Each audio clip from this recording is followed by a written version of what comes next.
ikan. Sebuah studi baru menunjukkan hampir 700 spesies ikan sangat rentan terhadap kenaikan suhu air.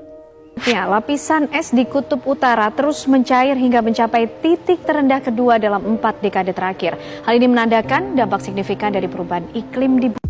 Tak bisa dipungkiri kalau pemanasan global merupakan salah satu atau masalah terbesar yang mengancam kehidupan umat manusia atau bahkan seisi bumi. Bagaimana tidak, dari tahun 94 sampai 2017, bumi sudah kehilangan 28 triliun ton es glasier, yang dimana 7,5 ton diantaranya berasal dari Arktik alias Kutub Utara. Tapi kenapa bisa bumi yang dikenal sebagai planet biru ini, yang dulu pernah diselimuti es hingga 10.000 tahun lalu, bahkan es-es tersebut masih ada di utara dan selatan bumi, dikhawatirkan bisa sampai menghilang? Saya Aidin. Dan saya Dika. Kali ini kami akan membahas pemanasan global. Apa itu pemanasan global? Pemanasan global terdiri dari dua kata, yaitu pemanasan dan global. Jadi secara harfiah, pemanasan global bisa diartikan sebagai pemanasan atau kenaikan suhu yang terjadi secara global. Dikutip dari artikel ilmiah seperti Kemendikbud, Wikipedia, ResearchGate, dan Green Emerald, pengertiannya kurang lebih sama. Pemanasan global atau perubahan iklim adalah suatu proses meningkatnya suhu rata-rata udara, atmosfer, laut, dan daratan bumi. Nah, kenapa bisa? Itu karena ada yang namanya efek rumah kaca.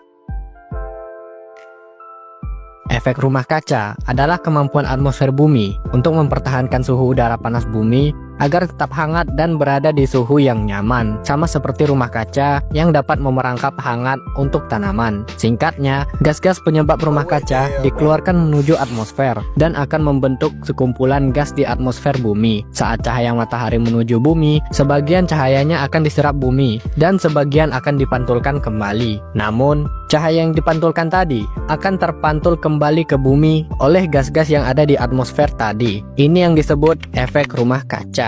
Gas rumah kaca utama terdiri dari uap air, karbon dioksida, metana, ozon, dan dinitrogen monoksida. Dengan gas-gas buatan seperti fluorokarbon, hidrofluorokarbon, dan klorofluorokarbon. Rata-rata gas rumah kaca utama sendiri terbentuk secara alami, baik itu dari fenomena alam, cuaca, maupun efek dari matahari itu sendiri. Namun, sejak dimulainya revolusi industri, muncul gas-gas baru dan meningkatnya jumlah gas utama tadi, yang menyebabkan gas rumah kaca semakin tebal sehingga membuat efek rumah kaca terjadi secara berlebihan, mengakibatkan pemanasan global. Lalu, apa dampak dari pemanasan global ini? Dikutip dari European Environment Agency, dari 2013 hingga 2023, suhu bumi meningkat sekitar 1,22 derajat Celcius. Mungkin kedengarannya kecil, tapi perlu kalian ketahui, kenaikan ini lebih tinggi daripada masa pra-industrial dan merupakan salah satu kenaikan suhu paling drastis di dalam dekade terakhir. Dan seperti yang dibahas di awal, mencairnya es di kutub adalah salah satu dampaknya, yang akan membuat kenaikan air laut di dunia. Berubahnya suhu juga akan memengaruhi cuaca bumi, yang dapat membuat cuaca lebih ekstrim, seperti badai dan kekeringan, yang dapat memengaruhi produktivitas pertanian, sehingga akan terjadi kekurangan bahan pangan. Pemukiman warga juga akan terpengaruh, hingga akan mengalami pengungsian. Bahkan spesies hewan tertentu bisa saja mengalami kepunahan akibat pemanasan global, seperti beruang kutub, penguin, dan koral.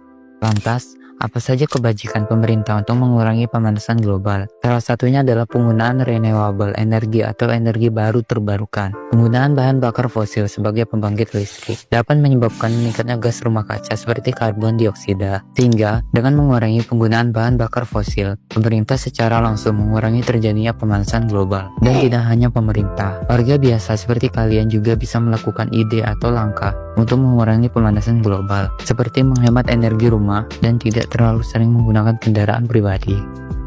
Karena masalah pemanasan global inilah masalah yang serius, negara-negara di penjuru dunia juga membuat perjanjian internasional untuk mengurangi pemanasan global, seperti Protokol Kyoto yang disetujui 192 negara pada tahun 1997 untuk mengurangi emisi karbon dioksida dan gas lainnya, serta Persetujuan Paris yang disetujui 196 negara pada 2015. Itu saja pembahasan dari kami. Jika ada kesalahan informasi, sumber, dan analogi, mohon dimaafkan. Dan sekian, terima kasih.